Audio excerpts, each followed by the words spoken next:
Meskipun banyak orang sekarang ini menjagokan kardinal ini, kardinal itu, termasuk juga Bapak Kardinal kita masuk dalam nominasi terpilih sebagai paus, tetapi kita semua tidak tahu siapa yang akan terpilih, karena semua itu adalah karya Roh Kudus melalui para Bapak Kardinal yang dengan penuh khidmat dalam ibadah dan doa memilih siapa yang akan menjadi paus pengganti Petrus dan yang terbaru pengganti Paus Fransiskus.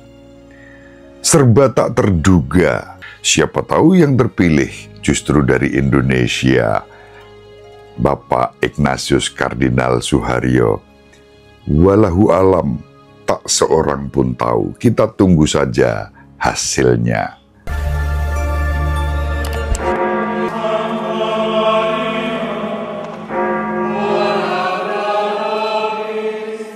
Dominus vobiscum.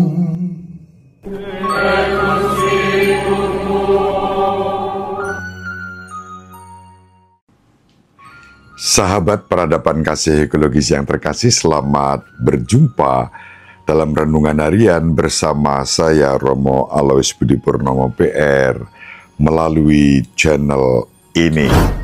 Semoga panjenengan selalu sehat, tetap semangat tanpa sambat, dan selalu bahagia, kebahagiaan yang bersumber dari Tuhan Allah kita. Mari kita awali perjumpaan kita dengan bersatu di dalam doa. Kita menggunakan Mazmur tanggapan pada hari ini. Dalam nama Bapa dan Putra dan Roh Kudus. Amin. Bersorak-sorelah bagi Allah, hai seluruh bumi. Bersorak-sorelah bagi Allah, hai seluruh bumi. Mazmurkanlah kemuliaan namanya, muliakanlah Dia dengan puji-pujian.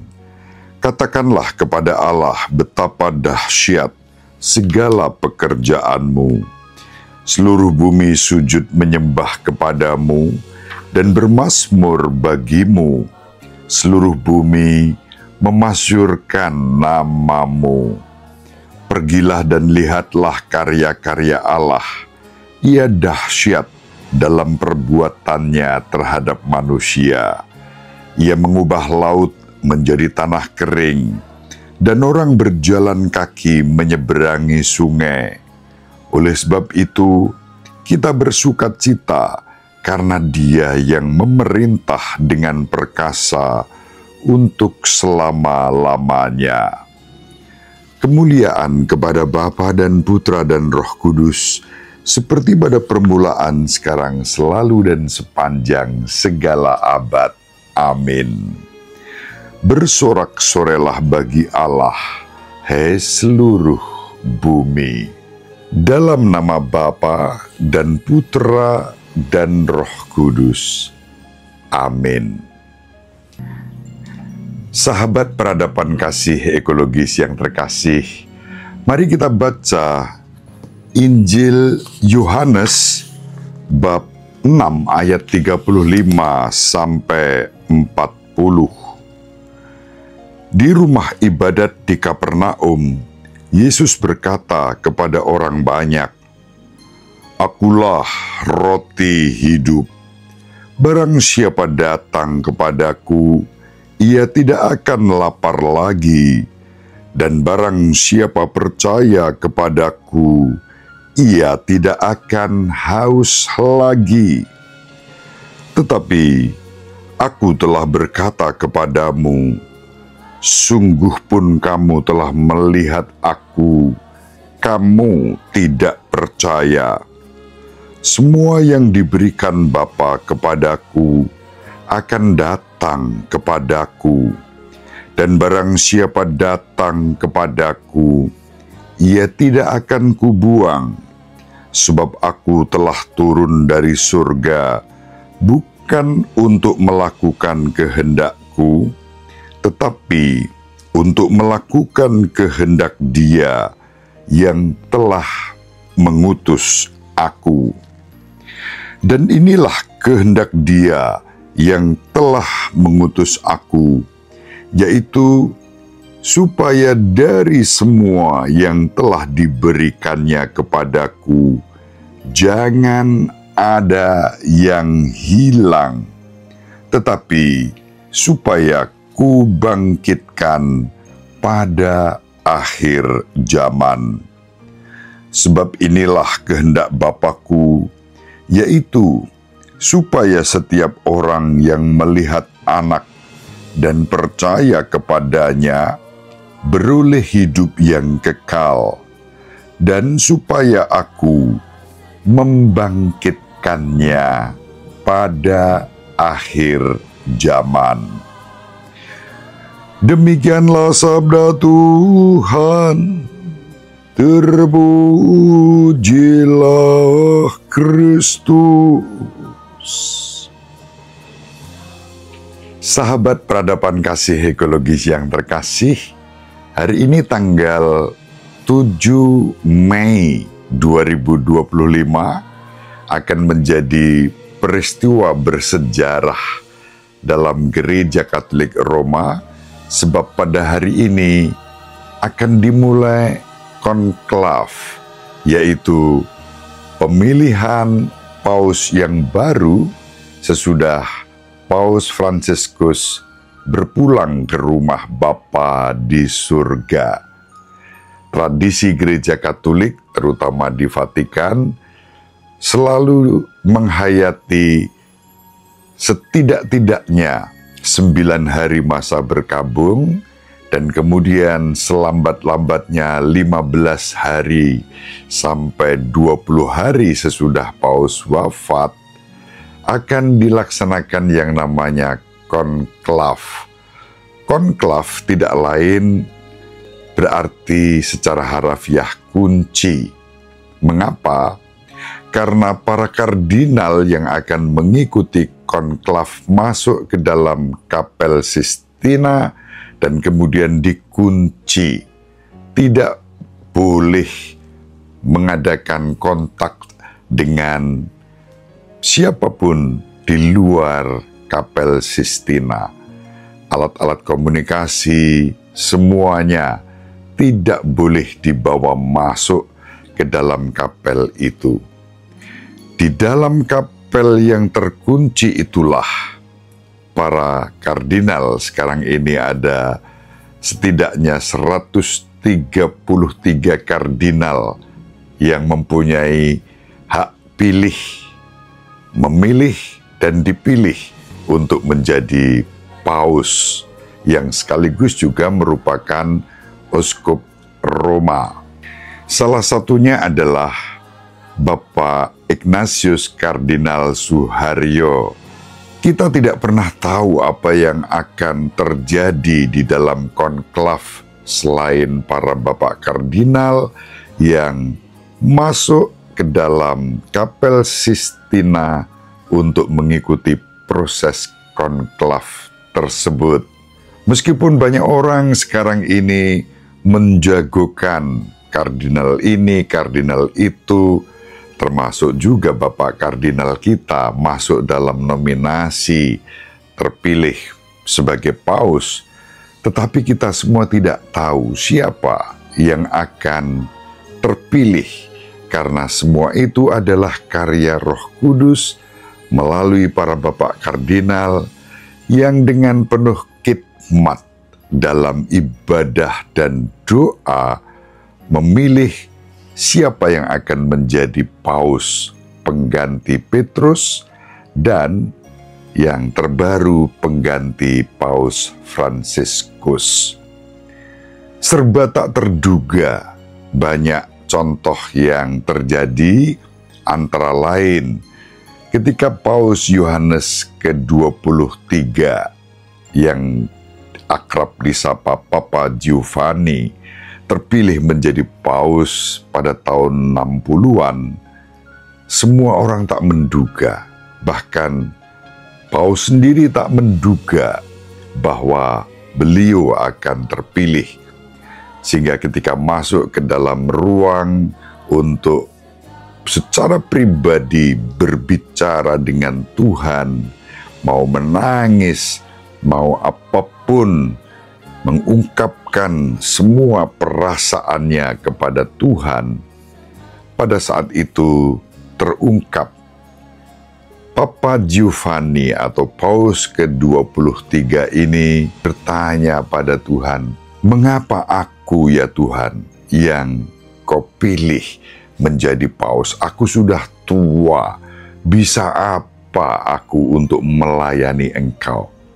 Dan orang-orang pun juga menaruh rasa negatif. Terpilih paus sudah tua itu apa yang bisa diharapkan?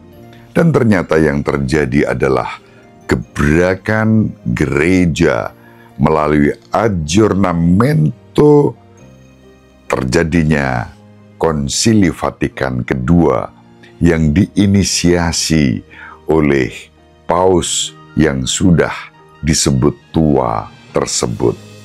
Gereja pun diperbaharui hingga hari ini. Demikian juga ketika Benediktus ke-16 terpilih sebagai kardinal dengan nama Ratzinger, semua orang tidak menduga bahwa beliau terpilih menjadi paus. Hal yang sama juga ketika Paus Fransiskus, Kardinal Bergoglio yang dari Amerika Latin terpilih menjadi paus. Semua tak terduga. Itu privilegi karya Roh Kudus melalui para bapak kardinal elektor yang terlibat aktif dalam suasana doa dan puji-pujian kepada Allah dengan mengandalkan Roh Kudus. Maka sekali lagi, siapa paus ke depan? Sekarang ini sudah beredar macam-macam video otak-atik dari artificial intelligence yang mengatakan bahwa Kardinal Tagle dari Filipina terpilih menjadi paus. Kalau memang benar seperti itu, ya itulah karya Roh Kudus. Kita menerima dengan cinta, sukacita, kesetiaan dan ketaatan dalam syukur dan kerendahan hati. Siapa tahu yang terpilih justru dari Indonesia, Bapak Ignatius Kardinal Suharyo. Walahu alam, tak seorang pun tahu. Kita tunggu saja hasilnya. Apa hubungannya dengan Injil pada hari ini? Yang terpenting adalah bagaimana iman akan Kristus yang dihidupi dengan firman dan ekaristi menjadi sumber kekuatan. Maka konklav juga diawali dengan ekaristi sebagai sumber dan puncak kehidupan gereja menyambut Tuhan kita Yesus Kristus, Sang Roti Hidup. Ekaristi juga menjadi karya Roh Kudus dalam kehidupan gereja. Pemilihan Paus yang juga Uskup Roma menjadi karya Roh Kudus dalam kehidupan gereja. Maka dibutuhkan ketaatan, kerendahan hati, setia pada apa yang kita imani akan Kristus. Kalau kita percaya, berserah kepadanya, lalu segala sesuatu tak ada yang mustahil, dan segala sesuatu yang tak mustahil yang kerap kali di luar nalar dan pikiran kita, kita terima dengan taat dan setia, bukan dengan sikap memberontak atau melawan. Kesetiaan itulah yang utama. Kesetiaan hanya bisa dibangun kalau kita sungguh mempunyai iman yang kuat, harapan yang berkobar, kasih yang berlimpah, yang berbuah dalam ketaatan, kesetiaan, dan kebahagiaan. Semoga Tuhan kita Yesus Kristus, Sang Roti Hidup, selalu menjadi sumber inspirasi bagi setiap ketaatan, kesetiaan, kebahagiaan, dan kerendahan hati kita yang mewujud dalam setiap karya baik yang kita persembahkan kepada Tuhan untuk kebaikan sesama. Demikian, semoga bermanfaat. Ibu Maria dan Bapak Yosef selalu mendoakan kita, semoga panjenengan semua sahabat peradaban kasih ekologis yang terkasih bersama seluruh anggota keluarga dimanapun berada dibimbing, dilindungi dan diberkati oleh Allah yang Maha Kuasa, Bapa dan Putra dan Roh Kudus. Amin. Terima kasih, salam sehat, tetap semangat tanpa sambat, selalu bahagia, kebahagiaan yang bersumber dari Tuhan Allah kita. Salve, shalom, salam sejahtera, berkah dalam.